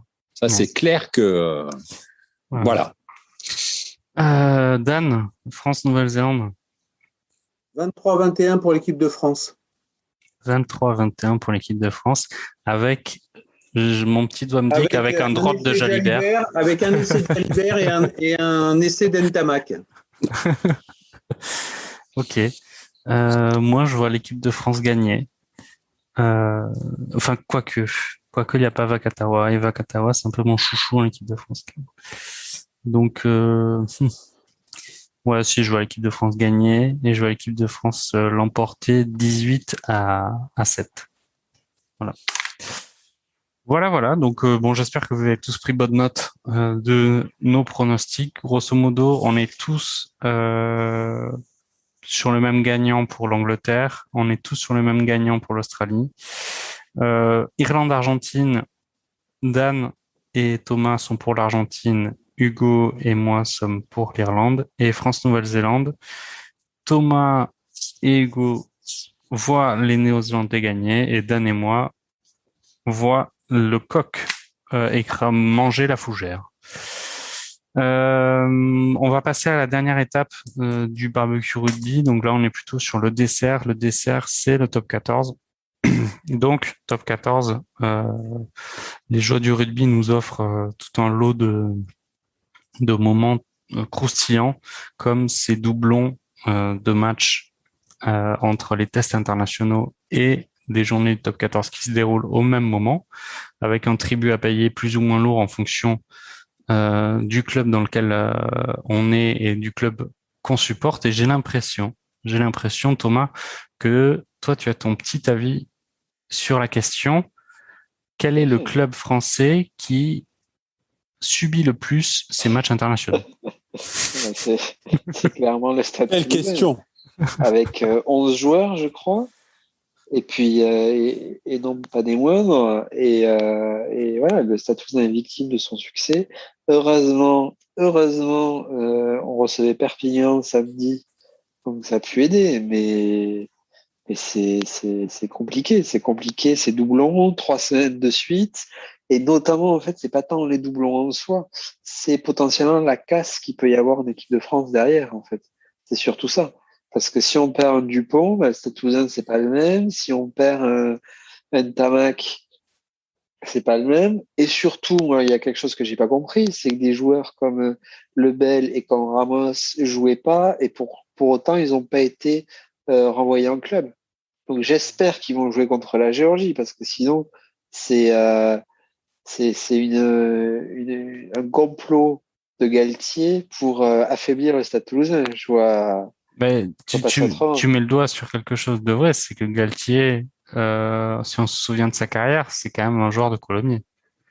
Et Colomiers et le Stade Toulousain, c'était quand même les grands rivaux de la Haute-Garonne. Donc, Oui, enfin, est-ce que Galtier continue son plan sur 35 ans, qui est la destruction du Stade Toulousain? En je tout cas, pense. il s'y Je prend, pense. il s'y prend très très bien. Mais surtout qu'en plus de Colomiers, il a fait Montpellier, qui est quand même un rival historique du Stade Toulousain, et Toulon aussi. Donc Il a il a fait le fait que Stade des français aussi. clubs. Et le Stade Et il a fait français. le Stade français, en fait. Ouais. Exactement. Ouais. Non, mais il est de notoriété publique que Galtier n'aime pas le Stade Toulousain. Ça, c'est quand même, c'est quand même de notoriété. Faut oser quand même titulariser Flamand là. Ça y est, prendre en plus Oui. un mec, on sait pas trop d'où il sort, il est jamais sélectionné. Paf, il le prend. Alors qu'il a fait juste 5 matchs de top 14 cette année. Ben, pour rien vous cacher, je savais même pas qu'il était au Stade Toulousain, en fait. J'ai découvert. Non, mais c'est-à-dire Ça que me le dit. Stade Toulousain représente l'équipe de France, l'équipe de Géorgie, l'équipe de Nouvelle-Zélande, l'équipe C'est vrai. d'Australie et l'équipe d'Afrique du Sud réunies. Et grâce à Hugo Mola aussi. Après, pour eux, les matchs internationaux, ça leur pose problème parce que ça fait 45 joueurs qui sont sélectionnés dans les différents pays. Et c'est vrai que, mais enfin, bon, il y a quelques Français qui peuvent jouer. Ouais. En tout cas, Thomas, pour revenir à un truc un peu plus, on va dire, sérieux, je suis assez d'accord avec toi sur le fait que moi, je suis un peu inquiet pour Dupont parce que c'est un joueur, on se souvient que il avait cassé la baraque avant de se faire les croisés justement contre les Néo-Zélandais parce que il jouait tout le temps. Et là, on est reparti comme en 40, quoi. C'est-à-dire qu'il a retrouvé un niveau stratosphérique parce qu'il a des capacités physiques, athlétiques et tout au-dessus de la moyenne. Il est capitaine. Là, il ne sort même plus en équipe de France. C'est même pas comme si on faisait semblant de le faire sortir à la 75e. Là, il joue le match en entier. Et au final, je suis un peu inquiet pour lui parce que, enfin, on sait ce que c'est que les saisons d'un joueur de rugby professionnel avec un nombre de matchs énorme, un impact sur le corps qui est énorme. Et enfin voilà, si Dupont se coltine 3 test matchs là en novembre et reprend avec le Stade Toulousain, parce que clairement, s'il y a bien un joueur que le Stade Toulousain n'arrive pas à remplacer, c'est clairement Dupont. C'est sûr. On l'a vu contre Biarritz. Enfin, on est sûr que s'il revient, il va pas rester en tribune, hein. Enfin, sauf jouer contre Pau ou Agen s'il remonte juste pour faire une pige contre le Stade Toulousain. Mais sinon, je suis un peu inquiet pour lui parce que le corps peut lâcher quand même, hein, on sait tous. Et voilà, c'était un peu mon signal d'alerte quand même. Sachant en plus qu'il a aussi le capitana. Mais oui, c'est ça, Et c'est que mine de maintenant il ne rien, sort même plus, quoi. voilà. Là, il sort carrément plus. Il a été ciblé par le staff de l'équipe de France parce que il est en capacité de jouer, de tenir 80 minutes à un très haut niveau. Mais il va falloir un jour qu'il arrive à souffler, hein. Mais bon. C'est ça. Et effectivement, il y a une équipe de France addict et un Stade Toulousain addict. Et on l'a vu quand le Stade Toulousain essayait de le mettre sur le banc, notamment contre Biarritz, que au final, il est rentré à la 60e ou 70e et c'est lui qui a fait gagner le match au final. Donc c'est problématique. Après, Gérin a fait quand même une très belle, un très beau match, j'ai trouvé. Et ça doit pas être facile d'être la doublure, entre guillemets, de Dupont. Parce qu'il faut avoir du temps de jeu et il faut réussir à marquer les esprits quand il n'est pas là. Donc pour Germain, c'est son moment ou jamais, quoi. Et il y a Balès aussi. Et il y a Balès aussi. Balès, bon, c'est pas un espoir comme Germain, c'est clair. C'est clair. Ouais. Bon, du coup, d'un point de vue, on va dire comptable, le stade toulousain. On va faire comme la dernière fois. On va commencer par le leader. Le Stade Toulousain est actuellement leader. A fait ses 2 premières défaites depuis sur les 3 derniers matchs. Les 2 derniers déplacements du Stade Toulousain se sont soldés par des défaites. Est-ce que le Stade Toulousain rentre dans le rang après un début de saison un peu sur un nuage, ou est-ce que c'est leur vrai niveau, ou est-ce que c'est juste des accidents temporaires et ils vont réécraser tout le monde? Ils vont réécraser tout le monde. Je pense que plus que l'an dernier, ils sont en capacité d'aligner. Bon, alors, quand les 11 de l'équipe de France reviennent, je pense qu'ils marchent globalement sur le top 14. Mais là, quand on voit la composition de l'équipe, c'est quand même du très très lourd, devant comme derrière. C'est simplement le fait de jouer ensemble.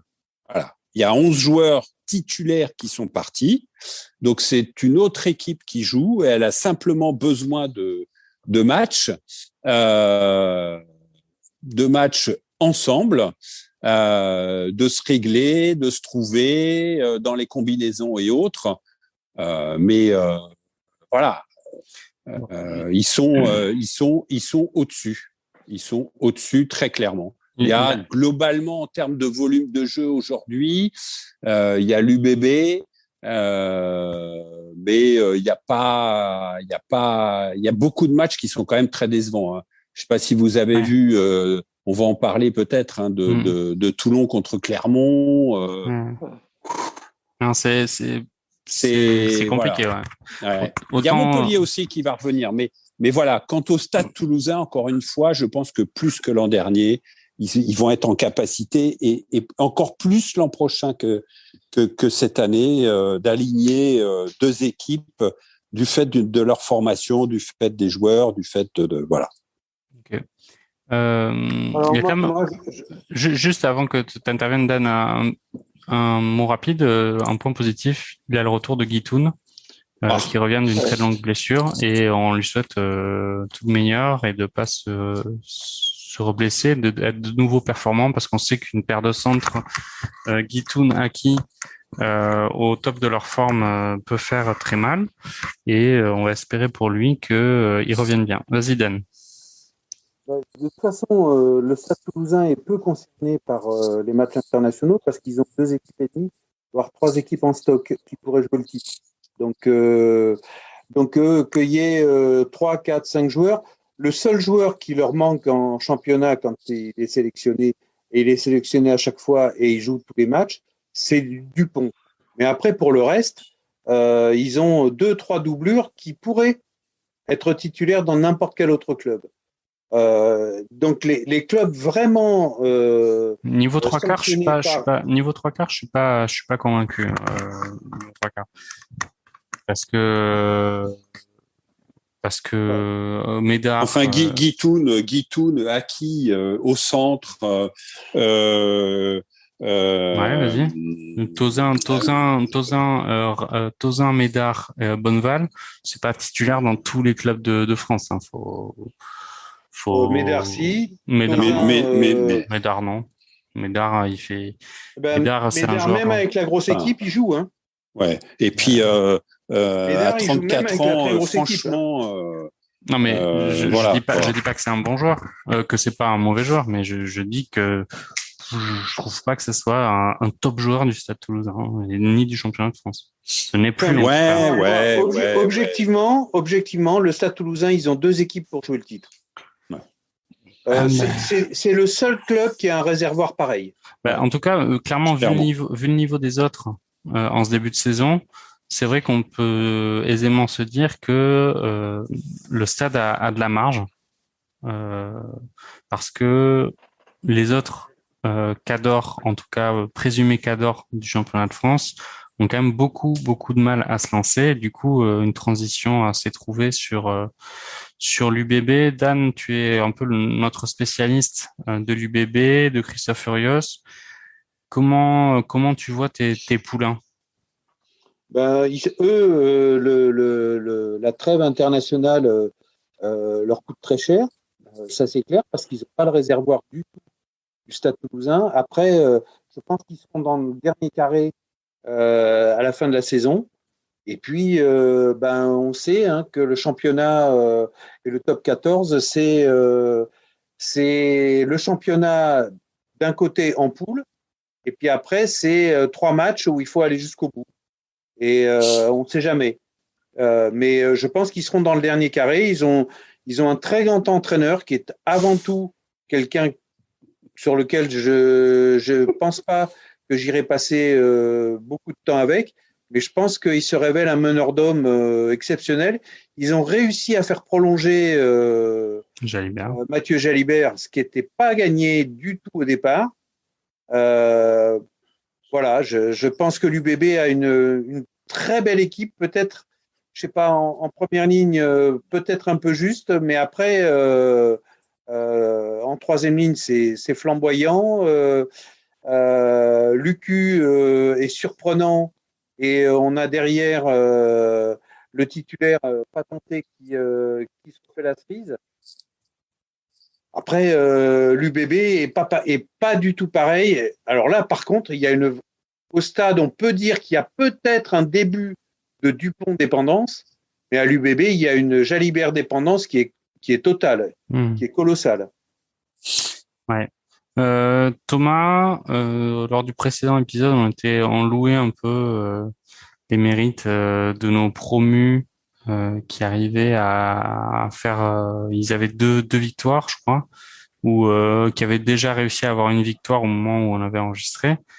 Euh, ils retrouvent leur rang. Tu penses que ça y est, c'est cuit pour les Biarros et les Perpignanais, ou est-ce que tu penses qu'ils ont encore leur carte à jouer sur la saison?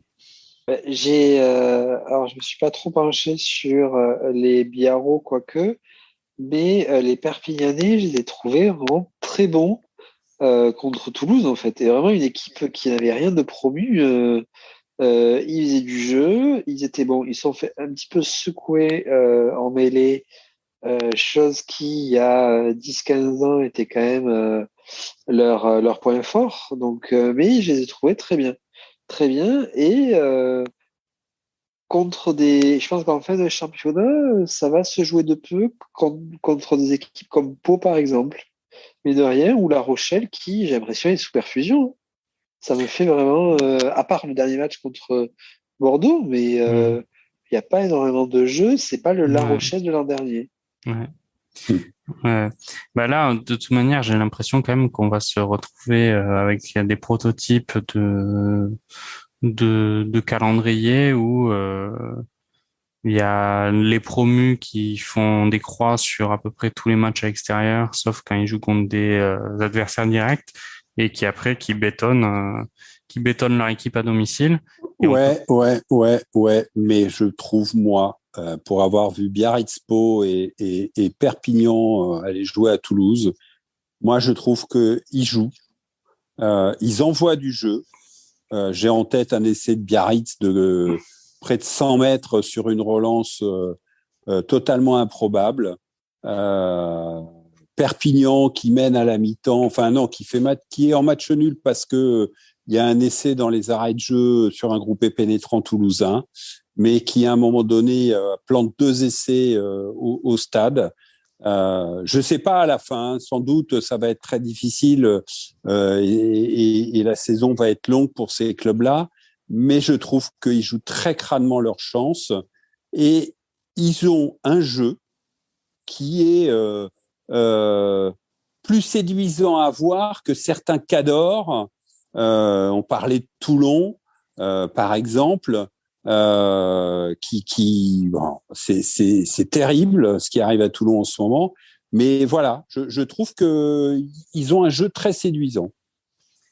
Ouais, bah, tu fais bien de mettre le doigt sur Toulon. Il y a eu entre nos deux épisodes le la démission, le limogeage de Colazo. Colazo qui est pourtant un entraîneur qui avait particulièrement bonne presse, en tout cas en France, ou en tout cas de notre côté des consultants, je dirais. Euh, il y a quand même un chantier qui est gigantesque du côté de Toulon. Il y a, c'est assez effrayant de voir la déliquescence du club. Alors, on peut penser, alors les plus optimistes peuvent se dire que l'arrivée de Colby et de Zebet sur la saison va leur faire changer de braquet. Mais voilà, bon, il y a Azema qui a pris le renfort. Est-ce que vous y croyez à Toulon sur un potentiel réveil ou est-ce que vous pensez qu'ils peuvent déjà faire une croix sur cette saison pour travailler sur la prochaine? Je pense qu'Azema n'est pas le bon casting pour Toulon. Pour Toulon, il faut des entraîneurs avec du caractère. Donc c'était pour ça qu'il y avait un Colazo. Un Herios, je pense qu'il ferait l'affaire. Mais Azema, je pense qu'il est pas assez brut de décoffrage pour pouvoir gérer les stars de Toulon. C'est mon avis. Ok, c'est Moi, un je crois avis. qu'il faut qu'il fasse J'aurais tendance à rejoindre Thomas, clairement. N'oublions pas, on est dans le sud. Quand on voit quand ça fonctionne, les supporters, comment les joueurs sortent du car et vont au stade entre les rangées de supporters, et on est vraiment, c'est là aussi, c'est un autre rugby et c'est vrai que un entraîneur, il faut un entraîneur au tempérament. Après, on a changé de propriétaire au stade hein, à Toulon. Donc, c'est un chef d'entreprise plus âgé, plus. Je sais pas si la greffe. Je suis pas sûr que la greffe prenne du tout. Et d'ailleurs, pour l'instant, c'est vrai que la déliquescence va à une vitesse grand V et globalement, c'est concomitant au départ de Mourad, de Mourad Boudjelal, qui d'ailleurs est de manière surprenante tout à fait silencieux. En même temps, il en parle dans Rugby Rama toutes les semaines sur la Mourad de la Rade. D'ailleurs, quelle clairvoyance après avoir encensé Hugo Mola et Didier Lacroix du Stade Toulousain, mais on reviendra pas sur le sujet. Moi, je pense qu'il faut qu'il tire un trait sur la saison. D'accord. Il souffre énormément de l'absence de leader, Edzebet, Colby, ok, mais au talon, en troisième ligne avec l'ancien Parisien, aidez-moi là, Paris C, la blessure de Charles Olivon, il y a des leaders, on sent une équipe, ils sont 15 sur le terrain, mais on sent pas l'équipe. Ça manque de leaders. Ce qui est vrai, c'est qu'ils ont des grosses blessures, quoi. C'est pas comme s'ils avaient des mecs qui s'étaient claqués et qui vont revenir en 3 semaines. Olivon, Paris C, c'est des longues attentes. Donc, effectivement, ça paraît compliqué pour l'exercice de cette saison et que va falloir vite sauver les meubles. À voir. Écoutez, je pense qu'on a fait le tour. Est-ce que vous avez un mot à rajouter sur le top 14, sur Montpellier ou sur d'autres? Si vous avez un coup de cœur ou un coup de gueule à donner, allez-y, profitez-en. Moi, j'aimerais bien que les équipes qui battent le Stade Toulousain arrivent à enchaîner avec une deuxième victoire. Ah, tu penses qu'ils s'en remettent pas, en fait. C'est la finale, ouais. C'est un peu comme quand on bat les All Blacks, tu vois. Il y a un surplus comme les Anglais à la dernière Coupe du Monde. Ils ont l'impression d'avoir touché le Graal et ils n'arrivent plus à remettre le même influx sur les matchs suivants. C'est possible. Je sais pas si vous avez vu la fin du match du Loup contre Toulouse. Quand ils ont gagné, les joueurs, on aurait dit qu'ils avaient gagné la finale. Après, ils ont perdu 2 fois derrière. Sans oublier que Attends, vas-y. Les grands supporters du Stade Toulousain, va falloir quand même que vous essayiez d'avoir un petit peu de décence. Le Stade Toulousain, comment dire, le championnat se résume pas à un Stade Toulousain dépendance. Eh bien, tu fais bien de mettre le doigt là-dessus. Au niveau du jeu, pour l'instant, c'est quand même compliqué de voir les autres matchs. Il y avait combien de Toulousains dans l'équipe de France? Non, il y a 9 joueurs. Il y avait 11 joueurs du Stade Toulousain sur le terrain.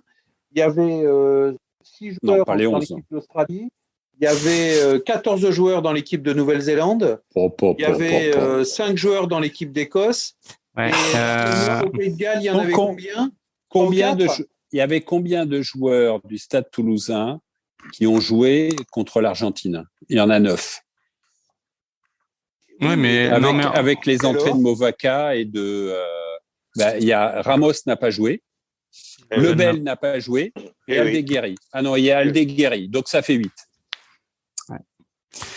Moi, je voulais juste te donner un petit mot pour Le Garec, quand même, qui est un peu un espoir en deuxième ligne et qui faisait lui, pour en tout cas un très bon début de saison et qui malheureusement s'est défoncé l'épaule et va être sur le flanc pendant 5 mois. Donc là aussi, on va voir comment le Racing arrive à enchaîner parce que le Racing, il s'était vraiment positionné en leader d'équipe. C'était intéressant de voir les matchs du Racing avec Le Garec et je sais plus qui était le 10 à la place de Russell du point de vue du côté Racing.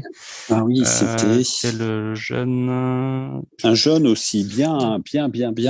Gibert, non? Ou Guibert, je sais plus comment on dit. Il y avait, il y avait Gibert ou Guibert, oui. Et puis, on avait un autre, mais bon, effectivement. Et donc, gros coup d'arrêt. Ouais, c'était intéressant et pour Le Garec, ça va être assez compliqué, mais bon, on lui souhaite le meilleur et espérant que Machno va faire le taf, sachant que Iribarren est lui aussi sur le flanc pendant assez longtemps. Et Machno a signé à Biarritz pour l'an prochain. Ouais. Ouais. Ben là, il va aller surfer pour la fin de sa carrière. Ouais. Et il a raison. Et il a raison. Il a raison. Bon, un dernier mot sur. Oui, sur l'équipe d'Algérie. Ah ben oui, vas-y Dan. Sur l'équipe d'Algérie qui s'est qualifiée pour le tournoi final de qualification pour la Coupe du Monde de rugby, en battant l'Ouganda en Ouganda et dont le grand challenge, ça va être de battre la Namibie à ce tournoi final. Namibie qui est le pays. Et ça, c'est une pensée pour notre consultant qui parle de l'arrivée du rugby dans de nouveaux pays. À chaque fois, peut-être qu'on peut rêver. Il y a des joueurs surprenants dans l'équipe d'Algérie. Hein. Il y a Kaminati, je ne savais pas qu'il était. Il y a Loré. Kaminati qui avait donné lieu à une grosse polémique avec Urios d'ailleurs à l'époque. Mais c'est un autre temps. Mais effectivement, beau challenge contre la Namibie qui est un habitué des Coupes du Monde. C'est ça. Ouais, et donc il y a Loré aussi dans l'équipe d'Argentine, d'accord. Ben, c'est intéressant. Moi, je connaissais juste Nargissi d'Agen, mais ça c'était avant. Ben, écoute, tant mieux hein, s'ils y arrivent, ça peut être une belle image en tout cas. Les autres, est-ce que vous avez d'autres choses à dire sur ou un mot à rajouter ou un clin d'œil ou une dédicace? Non. Vive le rugby. Vive le rugby. Bon, ben, écoute. Ouais, vive le rugby. Il y a un magnifique, mais alors magnifique. Alors on ne peut pas dire reportage, mais c'est même pas un film, documentaire sur Canal+ concernant Richie McCaw. Pour ceux qui aiment le rugby. Celui Richie McCaw, celui qui est né hors jeu, ça. Voilà, il est né hors jeu, il est né néo-zélandais et surtout c'est de voir que c'est pas par hasard. Ok, bon ben je pense que c'est pas par hasard, ça peut tout à fait être le mot de la fin. Mais merci à vous trois d'avoir participé à cette émission et je vous souhaite donc à tous d'excellents test match ce week-end et surtout le week-end prochain. C'est possible qu'on refasse un prochain barbecue intermédiaire après le match à la Géorgie pour reparler de cette association Jalibert Ntamak pour voir si ça a porté ses fruits. Et en tout cas, d'ici là, je vous souhaite une belle soirée et de beaux matchs. Allez, salut à tous. Salut à tout le monde. Et n'oublie pas ton essai à nous montrer. Ouais, l'essai des Néo-Zélandais, tout à fait. Allez, ciao. Ciao.